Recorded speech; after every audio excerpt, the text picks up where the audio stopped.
धनंजय मुंडेंनी आज राजीनामा दिला आणि त्यांनी राजीनामा दिल्यानंतर राजकीय वर्तुळातून प्रतिक्रिया उमटतायत. पाहूयात. राजीनामा झालेला आहे.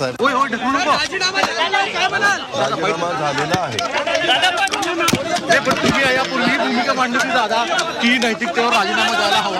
आता अखेर राजीनामा दिलेला आहे. काल तुम्ही काय पद्धतीने सांगितलं? त्यांनी नैतिकतेवर राजीनामा दिला. पहिली बातमी कधी आली होती, खून कधी झाला होता, त्याच्यानंतर एक पूर्ण अधिवेशन झालं. हे जे फोटो काल आलेत ते मुख्यमंत्र्यांकडे नव्हते आले.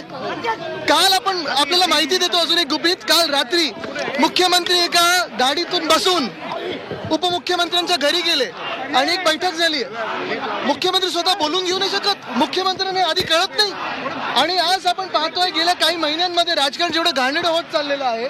कधी सरपंचाला सांगतात तुम्हाला फंड नाही देणार, कधी सरपंचाला सांगतात तुम्हाला अधिकार नाही देणार, पण एका सरपंचाला न्याय देऊ शकत नाहीत, स्वतःच्याच कार्यकर्त्याला न्याय देऊ शकत नाहीत. हे सरकार बरखास्तच केलं पाहिजे. राजीनामा ह्या मुख्यमंत्र्यांचा झाला पाहिजे. इथे राष्ट्रपती राजवट लागली पाहिजे. आपण पाहतोय प्रशासन कसं चाललंय. महाराष्ट्रामध्ये प्रचंड असंतोष कालच्या ह्या फोटोपासून मला वाटतं त्याची माहिती राज्याचे उपमुख्यमंत्री आणि मुख्यमंत्री यांनी घेतली असावी आणि त्याच्यामुळं त्यांचा राजीनामा घेण्यात आलेला आहे. घटना 9ला घडली.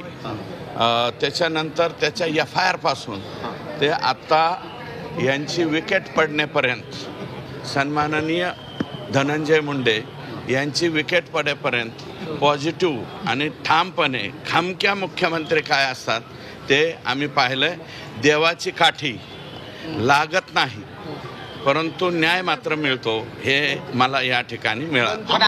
राजीनामा नक्कीच घ्यायला उशीर झालेला आहे आणि पण लोक आता रस्त्यावरती उतरणं चालू केले. मागच्या वेळेस सुद्धा जेव्हा गुन्हा दाखल करायला किंवा जो मास्टर माइंड आहे वाल्मिक कराड यांना मुख्य आरोपी करा म्हणून जेव्हा लोक रस्त्यावर उतरले होते, 1 लाखापुढं लोक रस्त्यावरती बीड जिल्ह्यामध्ये उतरले होते आणि राजीनामा जर झाला नाही तर हीच परिस्थिती परत एकदा बीड जिल्ह्यामध्ये दिसून येईल.